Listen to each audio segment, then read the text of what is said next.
మన దేశంలో ఎన్నో ప్రసిద్ధ శివాలయాలున్నాయి. అయితే జీవరాశికి ఆధారమైన పంచభూతాలు భూమి, ఆకాశం, నీరు, నిప్పు. ఈ పంచభూతాలకు ప్రాతినిధ్యం వహిస్తూ శివుడు 5 చోట్ల వెలిశారు. వాటిని పంచభూత దేవాలయాలు అంటారు. మరి పంచభూత లింగాలలో ఒకటైన జలలింగం ఇక్కడ ఎలా వెలిసింది? ఈ ఆలయ స్థల పురాణం ఏంటి? ఈ ఆలయ విశేషాలేంటి? అసలు ఈ రోజు తెలుసుకుందాం.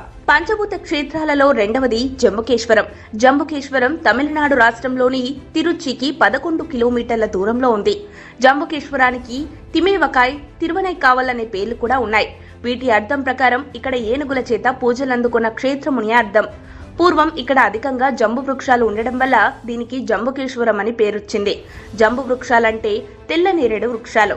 ఇక్కడ స్థల పురాణం మీద 2 ప్రాచుర్యంలో ఉన్న కథలున్నాయి. మొదటి ఇతిహాసం ప్రకారం ఇక్కడ శంభుడు అనే ఋషి ఇక్కడ నివసిస్తుండేవాడు. ఆ ఋషి అత్యంత శివభక్తుడు. శివుని పూజించందే మంచినీరు కూడా స్వీకరించేవాడు కాదు.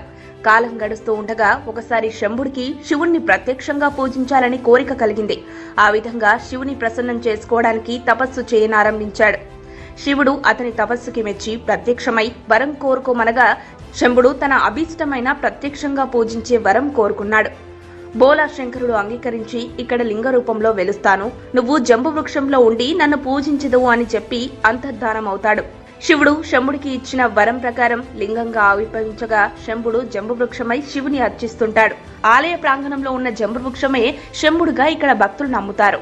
మరో ఇతిహాసం ప్రకారం ఇక్కడ స్వామివారిని ఏనుగు, సాలిపురుగు పోటీ పడి పూజిస్తుండేవి. ఆ శ్రీకాళహస్తి స్థల పురాణానికి సన్నిహితంగా ఉండే ఇతిహాసం ఇక్కడ కూడా వినిపిస్తుంది. జంబుకేశ్వరం పవిత్ర కావేరీ నది ఒడ్డున ఉంది. స్థానికులు ఈ నదిని పొన్ని అని పిలుస్తారు.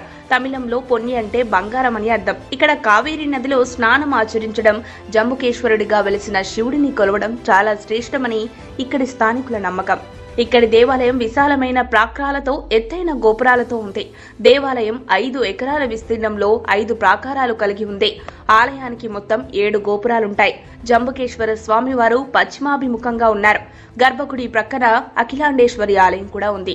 ఆలయ ప్రాకారంలో జంబుకేశ్వర స్వామి ఆలయం, అఖిలాండేశ్వరి ఆలయమే కాకుండా అనేక ఉప ఆలయాలు, అనేక మండపాలు ఉన్నాయి. ఈ జంబుకేశ్వర క్షేత్రంలో ఉన్న మరొక శక్తి ఆలయము అఖిలాండేశ్వరి ఆలయం. జంబుకేశ్వర స్వామి దేవేరి అఖిలాండేశ్వరి అమ్మవారు చతుర్భుజాలతో నిలబడి భంగిమలో ఉంటారు. 4 భుజాలలో పై 2 చేతులతో కలువలు పట్టుకున్నట్లు, క్రింది చేతిలో అభయహస్తం, వరద ముద్రతో ఉన్నారు. అఖిలాండేశ్వరి అమ్మవారు పూర్వం చాలా ఉగ్రరూపంగా ఉండేవారని శంకరాచార్యులు ఈమె ఉగ్రరూపాన్ని ఆరాధించి ఉగ్రాన్ని తగ్గించడానికి తపస్సు చేసి అమ్మవారిని ప్రసన్నం చేసుకుని శాంతమూర్తిగా మార్చారని చెబుతారు. అమ్మవారి ముందు కనిపించే శ్రీచక్రాన్ని ప్రతిష్ఠించారని, అమ్మవారి కన్నభూషణాలను కూడా శంకరాచార్యుల వారే సమర్పించారని చెబుతారు. అమ్మవారి ఆలయానికి ఎదురుగా వినాయకుడు కొలువుతీరి ఉన్నాడు. ఇక్కడ వినాయకుడిని కూడా ఆదిశంకరులే ప్రతిష్ఠించారని ఇక్కడి వారి నమ్మకం.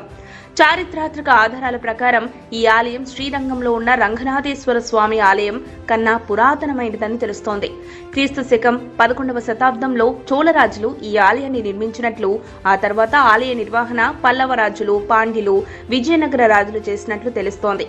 ఆలయ స్వామి దీపధూపాలతో పాటు ఉత్సవాల నిర్వహణకు మణిమాన్యాలు ఏర్పాటు చేసినట్లు తెలుస్తోంది. నాయనార్లలో ప్రసిద్ధులైన సుందరర్ సంబంధర్ మొదలైన వారు స్వామిని సేవించి తరించారు. కొంతకాలం క్రితం వరకు ఈ ఆలయ నిర్వహణ బాధ్యతలు కంచి కామకోటి మఠం వారు నిర్వహించారు. జగద్గురు ఆది శంకరాచార్యుల వారు ఈ ఆలయంలో స్వయంగా శ్రీచక్రాన్ని ప్రతిష్ఠించారు.